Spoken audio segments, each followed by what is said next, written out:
मित्रों, आज हम कुछ टीचिंग मेथोडोलॉजी से संबंधित चर्चा करते हैं। जैसा कि आप जानते हैं कि अ, जो हमारी न्यू एजुकेशन पॉलिसी है, उसमें जो रेस्ट्रिक्शंस थे बहुत सारे नॉलेज से संबंधित, वो समाप्त कर दिए गए हैं और यहाँ पर ये लिबर्टी दी गई है कि हम अ, कहीं भी किसी भी क्षेत्र में जो स्किल है, नॉलेज है, उसको प्राप्त कर सकते हैं। संभवतः जो प्राचीन भारतीय परंपरा थी, उसमें भी यही बातें सब सिद्ध होती थी और प्राचीन काल में जो भाषा की शुद्धता थी और जो लर्निंग ऑब्जेक्टिव्स थे हमारे, उसमें इस बात का ध्यान दिया जाता था कि जो भी टेक्स्ट है, उसको केवल हम अध्ययन ही नहीं करें, बल्कि डिफरेंट कॉन्टेक्स्ट में उसका मीनिंग भी समझें। तो इस प्रकार से वो जो टीचिंग मेथोडोलॉजी थी, उसके कुछ स्टेप्स चलते थे। हालांकि आज भी हम लगभग वही बातें सीखते हैं, जो जैसे मिलर्स पिरामिड और इस तरह की चीज़ें हैं, लगभग वो मिला करके उसका रूप बदल गया है। लेकिन वो जो परंपरा थी, वो महत्वपूर्ण किस लिए थी, उसका एक उदाहरण मैं आपको बताता हूँ।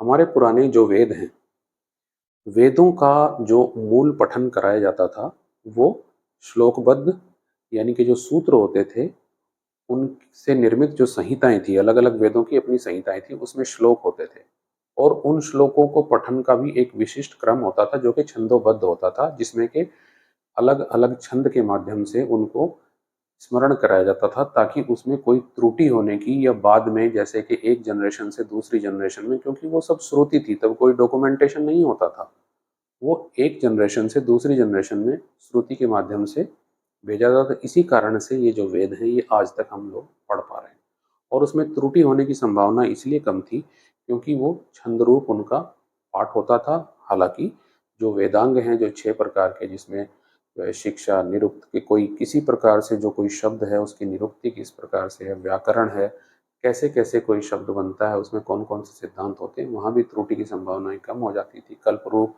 शिक्षा, उसकी निरुक्त, ज्योतिष आदि जो है, ये जो इस रूप में पढ़ा जाता था। अब हम बात करते हैं इसी परंपरा में आगे आयुर्वेद की। आयुर्वेद में सुश्रुत ने कहा है कि कैसे हमको आयुर्वेद को पढ़ाना चाहिए। निश्चित रूप से यदि कोई एक जो संहिताएं हैं जो आयुर्वेद की, वो भी इसी प्रकार से श्लोकों का सूत्र रूप में जो श्लोक निर्माण है, उनको बहुत सारे श्लोक को मिलकर के बनी है। उसका एक निर्माण क्रम है, जो कि अक्षर, शब्द, पद, वाक्य, प्रकरण, अध्याय, स्थान और पूरी एक संहिता तक चला जाता है। लेकिन हम श्लोक को कैसे पढ़ें, और यही संभवतः सबसे मूल बात है। तो देखिए, श्लोक में को पढ़ने के लिए सबसे पहले हमको क्या करना है, एक क्रम बनाना है। इसमें एक पद है। पद क्या होता है? जब किसी शब्द को वाक्य में प्रयुक्त किया जाता है, तो वो पद बन जाता है। शब्द एक स्वतंत्र इकाई है, जैसे मेरा नाम प्रवीण, लेकिन जब ये वाक्य में प्रयुक्त होगा तो इसमें विभक्ति आदि, कारक आदि लग जाएंगे, तो तब ये क्या बन जाएगा? पद बन जाएगा। तो उसको या तो जो है उसमें आगे प्रवीण है लिखा जाएगा कारक के अनुसार, या जो भी है, या उसमें अलग अलग चीजें लग जाएंगी, तब क्या बन जाएगा? ये पद बन जाएगा। तो यही अंतर शब्द और पद में है। तो यहाँ पे क्या क्रम है? पद, फिर पाद और फिर पूरा श्लोक। तो पहले क्या कराना है? एक एक पद को पढ़ाना है, एक एक पद को पढ़ाना है, पद का अर्थ बताना है कि इस पद का एक्चुअल अर्थ क्या है। फिर उसके बाद पाद, यानी कि श्लोक का 1/4 पार्ट, श्लोक का 1/4 भाग। फिर उसके बाद पूरा श्लोक स्मरण कराना है। तो ये एक क्रम हो गया। पहले पद यानी कि एक वर्ड जो कि वाक्य में प्रयुक्त हुआ है, फिर उसका 1/4 भाग और फिर पूरा श्लोक। इस प्रकार से इसको बताना है। तो ये तो थ्योरेटिकल बात हो गई। अब उसको हमको प्रैक्टिकली भी बताना है, क्योंकि सुश्रुत में थ्योरी और प्रैक्टिकल दोनों को इम्पोर्टेंस दिया गया है। तो इस प्रकार से हमने श्लोक का अध्ययन करा दिया। जब एक, यानी कि इसको हम क्या कहेंगे? अधिगत तंत्र। अधिगत तंत्र यानी कि जो तंत्र या शास्त्र है, उसमें अधिपूर्ण रूप से उसको अध्ययन, अधि से मतलब अधिगत से मतलब अधीत यानी कि अध्ययन करना, तो उसको स्टडी करना पूरे शास्त्र को। अब केवल स्टडी नहीं करना है, क्योंकि एक पद के बहुत सारे मीनिंग हो सकते हैं। तो मान लिया जाए बच्चे को सैंधव पढ़ाया गया, अब वो सैंधव को जो है नमक समझ रहा है या अश्व समझ रहा है, वो भी चीज़ें उसको बतानी है। तो उसके बाद हमको फिर पुनः उसका पूरा जो अर्थ है, उपासित तंत्रार्थ, यानी कि केवल हमको उसको रटाना नहीं है, केवल मेमोराइज नहीं करना है, बल्कि उसका अर्थ भी समझाना है, ताकि वो उसको भली भांति समझे और उसका अप्लाइड मीनिंग निकाले कि हमको उसको प्रयोग कैसे करना है प्रैक्टिकल रूप में। तो तंत्र के अर्थ को जानने के लिए उप आसीत, उप मैंने समीपम, गुरु के समीप बैठ करके, समूह में बैठ करके एक एक श्लोक का पूरा अर्थ जानना, वो फिर उसको प्रैक्टिकल मीनिंग जान लेगा। ये हुआ थ्योरेटिकल एस्पेक्ट। अब इसके बाद हम जाएंगे उसको प्रैक्टिकल एस्पेक्ट, यानी कि प्रैक्टिकली हमको कैसे सीखना है। तो ये नंबर 1 हुआ, ये नंबर 2 हुआ, इसके बाद नंबर 3 आएगा दृष्ट कर्मणा,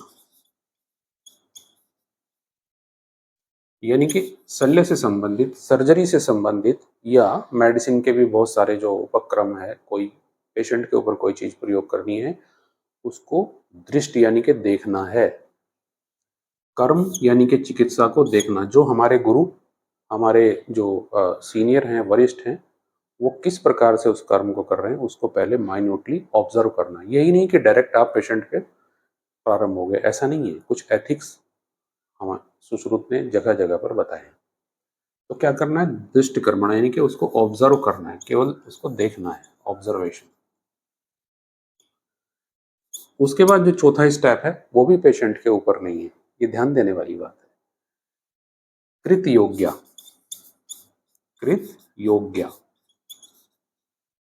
कृत माने करना और योग्य, योग्य क्या है? योग्य का मतलब है कि पेशेंट के जैसा मटेरियल ला करके अलग अलग कर्मों को हमें पहले उसमें अभ्यस्तता यानी कि एक्सपर्टीज लेनी है, जिसको कि आजकल हम सिमुलेटर्स भी कहते हैं या एक्सपेरिमेंटल सर्जरी भी कहते हैं। पुराने समय में तो एनिमल्स के ऊपर सर्जरी परफॉर्म की जाती थी, आजकल बहुत सारे ऐसे रूल्स हैं कि जिसमें ये प्रोहिबिटेड है। तो सिमुलेटर्स का यूज किया जाता है, रियल टाइम कैसे कैसे क्या करना है, किस प्रकार से इंसिजन लगाना है, तो वो ऐसे ही सिमुलेशन उसका हो जाएगा, तो वो करना है। तो उसी को कृत योग्य कहते थे, यानी कि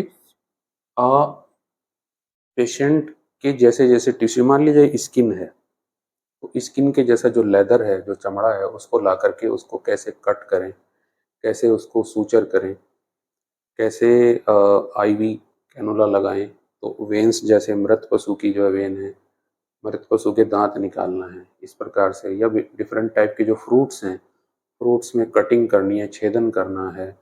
जो लेदर है, जो मृत पशु का चमड़ा है, उसके ऊपर से स्क्रैब या लेखन कम करना, इस प्रकार से उसके जैसा एनवायरनमेंट करके हमें एक्सपर्टीज लेनी है। वो फोर्थ है, यानी कि एक्सपेरिमेंटल सर्जरी। तो ये जब 4 चीजें परफॉर्म कर लेंगे, उसके बाद राजा आज्ञा, यानी कि राजा की आज्ञा लेकर के, जिसको कि रजिस्ट्रेशन कहते हैं, यानी कि विदाउट रजिस्ट्रेशन प्राचीन काल में भी चिकित्सा नहीं की जाती थी, तब भी रजिस्ट्रेशन कराना पड़ता था राजा से। यानी कि जो हमारे जो अथॉरिटीज़ हैं, जो रेगुलेटरी अथॉरिटीज़ हैं, उनसे परमिशन लेने के बाद फिर चिकित्सा कार्य में, यानी कि रोगी के ऊपर, तभी करना चाहिए। इसलिए विदाउट रजिस्ट्रेशन आज भी अलाउड नहीं है, उस जमाने में भी अलाउड नहीं था। तो ये जो 4 स्टेप नॉलेज है सुश्रुत की, ये आज तक भी इसी क्रम में है। इसके ऊपर डिफरेंट टाइप के अलग अलग साइंटिस्ट ने अपनी बातें कही हैं। कोई मिलर्स पिरामिड हैं, या ब्लूमबर्ग टेक्नोलॉजी जिसको हम कहते हैं, बहुत सारी हैं। बट मूलतः जो है वो सीखने का क्रम यही है, और इन्हीं बातों की वजह से हमारे जो शास्त्र हैं, इतने सालों के गुलामी के या आधिपत्य के बाद भी ये बचे रहे, क्योंकि ये जनरेशन टू जनरेशन चलते रहे और लोगों ने इनको संरक्षित करके रखा।